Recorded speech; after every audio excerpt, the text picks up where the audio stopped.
when you say that it would be great for more of the contractors, the DoD contractors to also be involved in open source, do you know if there's one or a few specific things that keep them back, or does it vary to a large extent what the reasoning behind not to is?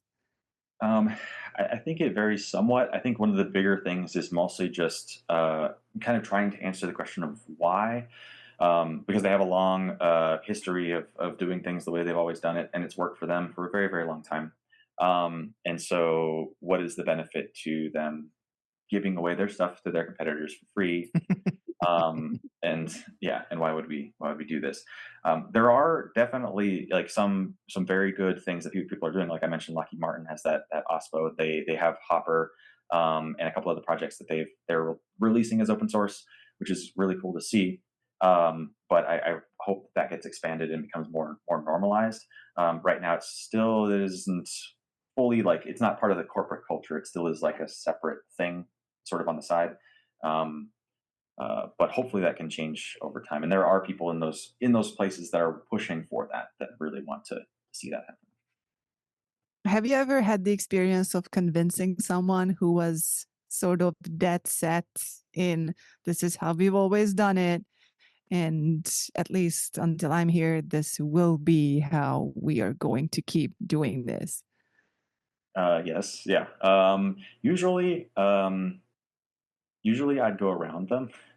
I don't know. That's usually there's a way. In the government, there's so many people that like you can kind of do certain things in different ways. And so yeah, I think there's a lot of like certain things you can answer their questions in certain ways, but then also find ways to bypass them because it's kind of a lot about who you know. And if somebody tells you no in the government, they're like usually just one voice in and amongst a whole bunch of other ways to get to somewhere. And it kind of them telling you no doesn't exactly matter.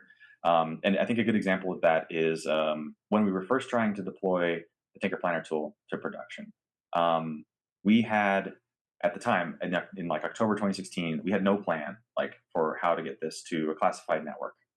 Like we had to get it from a random office in San Francisco, California, out to a SuperNet terminal in Qatar. And so, trying to figure that out and work through how we might do that was interesting. I there was a couple different organizations we talked to, like Hanscom Middle Cloud.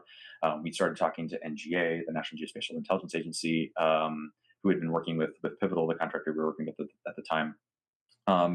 And we even were like, well, let's just ship some servers out there. Like, how hard can that be? And so I had tons of phone calls with all of them. I even at one point called the Qatari consulate to check import restrictions for servers, and like all this other stuff.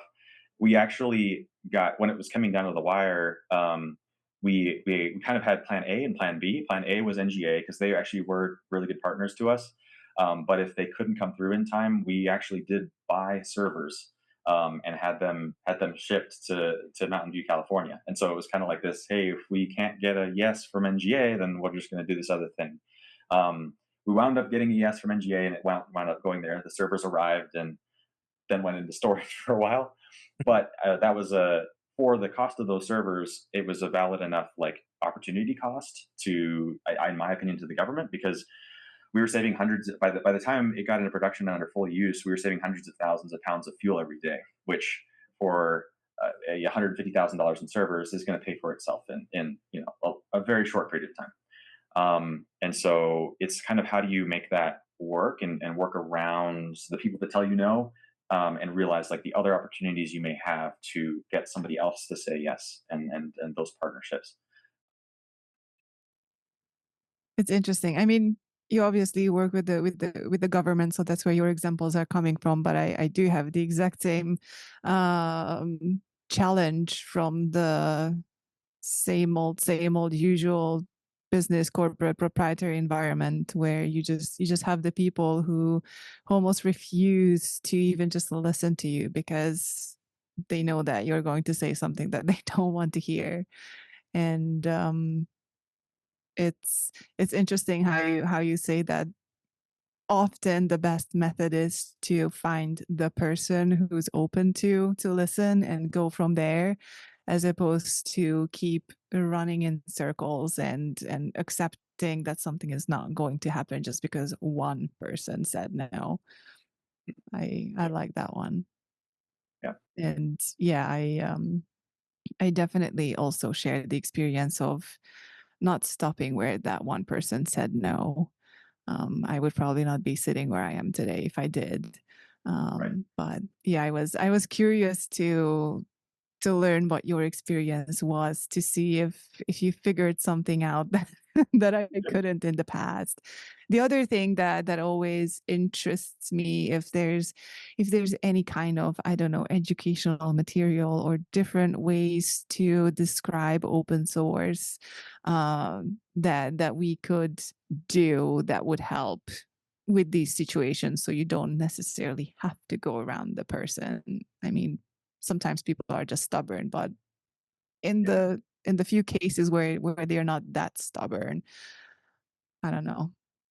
Yeah, I think some of it also is also like sort of shocking them with reality, and too in some ways, and that was something that worked with Kessel Run in some ways. Like um, one of the things we were talking about getting our applications into production. Then once we got through NGA stuff, we started transitioning things back to the Air Force, and through that process.